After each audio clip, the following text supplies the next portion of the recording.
অন্ধভাবে কাউকে বিশ্বাস করবেন না। আবেগে ভেসে গিয়ে কারো কান্না বা মিষ্টি কথায় বিশ্বাস করা বিপজ্জনক হতে পারে। বিশ্বাস তৈরি হয় সময় ও প্রমাণের মাধ্যমে। টাকা লেনদেন থেকে সাবধান থাকুন। টাকা নেয়া বা দেয়া সহজ, কিন্তু পরে সম্পর্ক নষ্ট হওয়ার ঝুঁকি থাকে।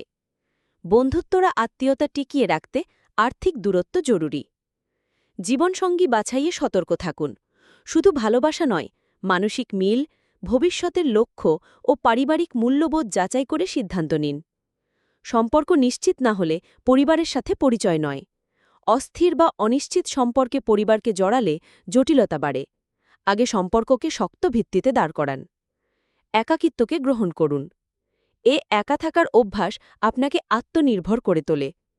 এতে আপনি কারো উপর নির্ভরশীল না হয়ে নিজের শক্তি খুঁজে পান। সময় ব্যয় করুন নিজের জন্য। সময় সবচেয়ে মূল্যবান সম্পদ। যেসব মানুষ আপনাকে অবহেলা করে তাদের জন্য সময় নষ্ট না করাই শ্রেয়। বিশ্বাসঘাতককে দ্বিতীয় সুযোগ নয়। যারা একবার প্রতারণা করে তারা স্বভাবতই আবারও করবে। অতএব নিজেকে সেই যন্ত্রণার থেকে রক্ষা করুন। গোপনীয়তা বজায় রাখুন। আপনার ব্যক্তিগত জীবন, পরিকল্পনা এবং আর্থিক অবস্থা গোপন রাখলে আপনি নিরাপদ থাকবেন, অপব্যবহারের শিকার হবেন না। অবিশ্বস্তদের হাতে ক্ষমতা দেবেন না।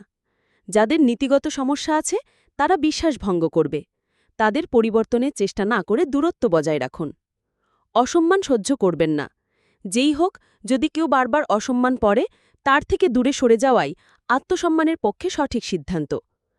পরিকল্পনা গোপন রাখুন। আপনার স্বপ্ন ও কাজের পরিকল্পনা আগেভাগে প্রকাশ করলে অনেকে হিংসা বা বাধা সৃষ্টি করতে পারে। সাফল্য আসলে কথা বলবে। না বলতে শিখুন। সবকিছুতে হ্যাঁ বললে আপনি নিজের ক্ষতি করবেন। নিজের সীমা নির্ধারণ করা এবং দরকারে না বলা একান্ত প্রয়োজন। অর্থ উপার্জনে মনোযোগ দিন।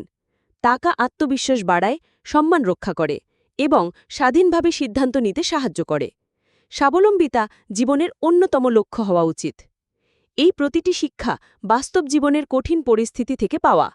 এগুলো মেনে চললে আপনি হবেন আরও দৃঢ়, সজাগ ও আত্মবিশ্বাসী একজন মানুষ।